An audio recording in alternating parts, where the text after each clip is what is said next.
I will be speaking on developmental programs and interventions for antisocial behaviors. In terms of prevention, developmental and early intervention programs that are known to reduce rates of general crime may be equally effective in the reduction of sexual crime. Dealing with childhood problems which include harsh parental discipline, parental rejection, marital conflict, and sexual abuse appear to be quite common in the backgrounds of child sexual offenders. In the formation for clergy and religious, at various levels and stages of life and transition phases, psychosexual integration is required or needs to be addressed. Biological processes can contribute to antisocial or criminal behavior, but don't necessarily guarantee negative outcomes. Interventions in multiple spheres may help mitigate biological risks for antisocial behavior. Treatments designed to address the issues which are associated with psychophysiological differences are typically behavioral in nature and targeted at the symptoms which are associated to the biological or antisocial behavior.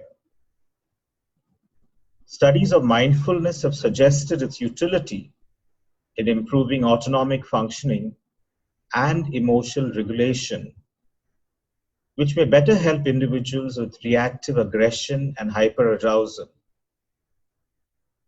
Emotional intelligence training programs have shown some promise in reducing aggression and increasing empathy among adolescents and in increasing emotional intelligence among adults, which can result in reducing recidivism. Research has supported a number of areas to target with regard to healthy neurodevelopment. Poor nutrition both in utero and in early childhood have been associated with negative and criminal outcomes. Deficits of omega-3 fatty acids have been linked with impaired neurocognition and externalizing behavior and decreased brain volume in regions related to memory and emotion regulation, and an increase in behavioral problems in children. Thus, nutritional programs show some promise in reducing antisocial and criminal behavior. A healthy social environment is crucial for normative brain development and function. Early adversity and child maltreatment have been identified as significant risk factors for both neurobiological and behavioral problems. Knowing that the social context could help to buffer biological risks is promising because it suggests that changing an individual's environment could mitigate biological criminogenic risk. Therefore, incorporating biological factors and explanations of antisocial or criminal behaviors can highlight how, because of the plasticity of the human brain, a person can change through awareness. They also provide a more holistic understanding of the etiologies of such behavior. Social interventions that aim to provide an enriched environment can be beneficial for all, but may be particularly important for individuals at higher biological risk for antisocial behavior. Sexual offenders have used maladaptive means in their socialization to satisfy their human need for intimacy and sexuality. Risk management models teach offenders or potential offenders skills to avoid high-risk situations, but they sometimes fail to address the maladaptive strategies that the offenders may have developed for satisfying their own needs. Therefore, the focus of treatment should be to equip offenders with the knowledge, skills, and opportunities to achieve these needs, like intimacy, sexuality, in acceptable manners.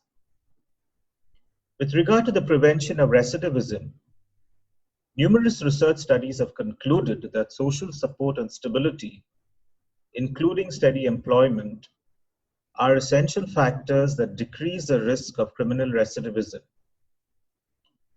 Research has found that treatment can reduce recidivism and that treatment failure is associated with increased risk. As the length of time living in the community offense-free increases, recidivism decreases, and as offenders get older, they tend to recidivate at lower rates. Sex offenders should be enabled to petition for release from registration and/or notification if they meet certain criteria. They are assessed to pose a low risk to the community.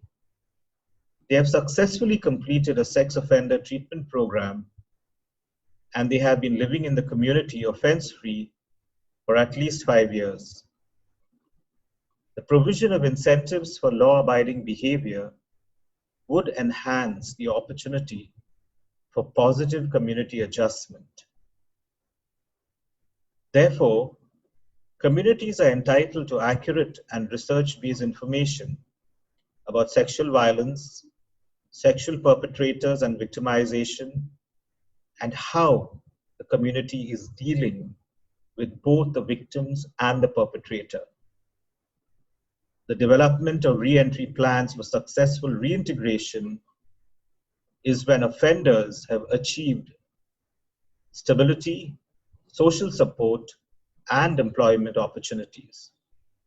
It must be linked to future community supervision, management, and treatment plans.